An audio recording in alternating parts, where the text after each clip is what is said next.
What's up, meta nerds? This video is all about the heavily requested DSD1 Dwarf Spider Droid, also known as the Burrowing Spider Droid, but more on that later. There are actually two companies involved in its creation, Toy Armor Workshop and the Commerce Guild, and it was the Commerce Guild who first put them into use. Now, even though he might not be as intimidating as some of the droids out there, his origins are pretty dark. If there's any Commerce Guild members watching this, I apologize in advance, but the whole organization was kind of like the MAFIA, and they went around and kind of threatened companies to join them or else. One of the types of industries they were into a lot was mining. Their mining empire was so large that they provided most of the raw materials to the CIS throughout the Clone Wars. The only problem was that these mines were often on remote worlds, full of a bunch of disgruntled workers who were very capable, and these workers would occasionally get an idea in their head that maybe they'd be better off without their Commerce Guild oppressor.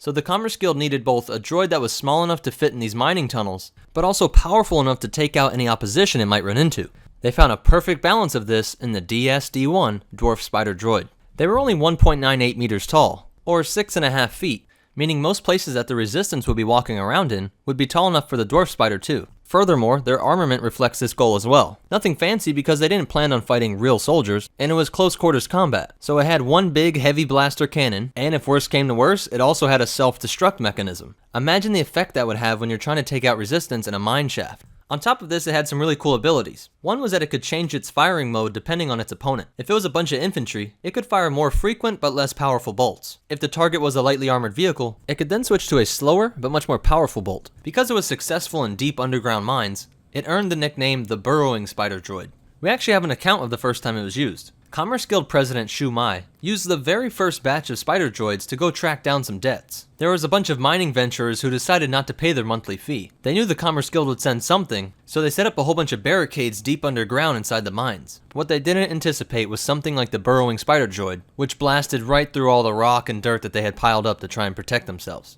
The Commerce Guild was able to make a pretty good example out of these guys, and it helped to suppress any further labor disputes. It was shortly after this that the Clone Wars broke out, and since the Commerce Guild became a member of the Confederacy of Independent Systems, or the CIS, it gladly offered its Dwarf Spider Droid to the war effort, and luckily for the Burrowing Spider, it was able to kill things in all kinds of different places now. The first time we see it is during the Battle of Geonosis, and it's said that it was used on nearly every single battlefield during the Clone Wars. But the Dwarf Spider didn't just excel in offense. During the Clone Wars TV show, we get to see how the Dwarf Spider was used to patrol the interior of bases, but also as a sort of sentry lookout turret along the walls of bases. But wait, there's more. The Dwarf Spider was also used for crowd control, and would often be a source of security for CIS citizens, but also strike fear into the citizens that had recently been taken over by the CIS. During the course of the Clone War, there were some really great and some really bad things that stood out about the Dwarf Spider. A great thing was that its legs could move independently, meaning it was great for rough terrain. Some people say it could even scale up near vertical surfaces, just like a crab droid. But being able to move each of its legs meant that it could line up its shots even more accurately. And another awesome feature, of course, was that it was waterproof, like we see during the Battle of Kashyyyk. But that doesn't mean it wasn't without some big flaws. Because it was originally designed to just shoot into mine shafts, it was very slow at turning around, and could be easily outmaneuvered. Also, and this one is kinda ridiculous, in this shot, Plo Koon is able to destroy a Dwarf Spider simply by pushing it over. I know we see this with the Battle Droid, but I expected more from the Dwarf Spider. That being said, these guys definitely made their impact during the Clone Wars, and many were lucky enough to survive the droid deactivation and ended up being used in the service of the Empire. They were used for all kinds of things, like going after separatist holdouts, trying to crush early rebel sympathizers, and even as security at checkpoints and spaceports. They were also used to train stormtroopers, and we even have a quote from a stormtrooper commander, TK-342. It reads, "You fought against it, you know its weakness, and more importantly, you know what a killer it can be. Men, meet the newest addition to the Stormtrooper Corps." Well, that's it for the Dwarf Spider Droid's history, but before you go, let's go over some cool facts and some behind-the-scenes stuff. First off is that the Dwarf Spider ended up kind of being a prototype for the larger OG-9 Homing Spider Droid. The Commerce Guild was so happy with how this thing worked that it decided to scale it up a bit and add some more firepower. I think it's even more interesting that there is actually two different variants made of the Dwarf Spider, the Heavy Dwarf Spider and the Advanced Dwarf Spider. The Heavy Dwarf Spider was pretty similar, but had more armor and 3 heavy blasters instead of just 1. The Advanced Dwarf Spider had only 1 heavy blaster, but it was so much more powerful that the bolts that it fired exploded upon impact. It also had two front, very large plates which acted kind of like shields on its front legs. In addition to this, it had fire-linked missile launchers, capable of locking onto multiple targets at once. And just to make it even more terrifying, it had a specialized photoreceptor which allowed it to work in absolute zero light condition. A cool behind the scenes fact is that originally, the CIS Army was just going to be a whole bunch of different B-1 battle droids, and they all had different colors to show which member of the Confederacy they were representing. But luckily, and boy do I mean luckily, George Lucas decided that this would be too boring on screen, and instead he went with the idea that maybe the different members of the Confederacy each added droids to the army that were all really unique and different. Thank the maker for that.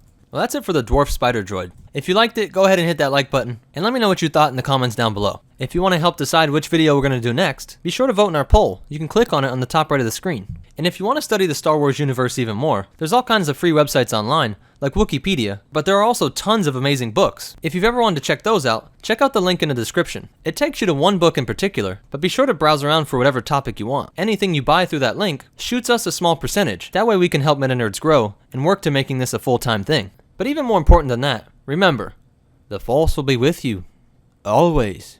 And now, some bloopers while you think about what to watch next. I love when my neighbor has to do work in his house while I'm recording. Which means it would be tall enough for people to be walking. Oh my God! Where people would be walking, where would we be hunting wabbits? What's going on? And their armor, man. When taking out resistance in a mine shaft, bruh. Well, that's it for the Dwarf Spider Droid. Oi.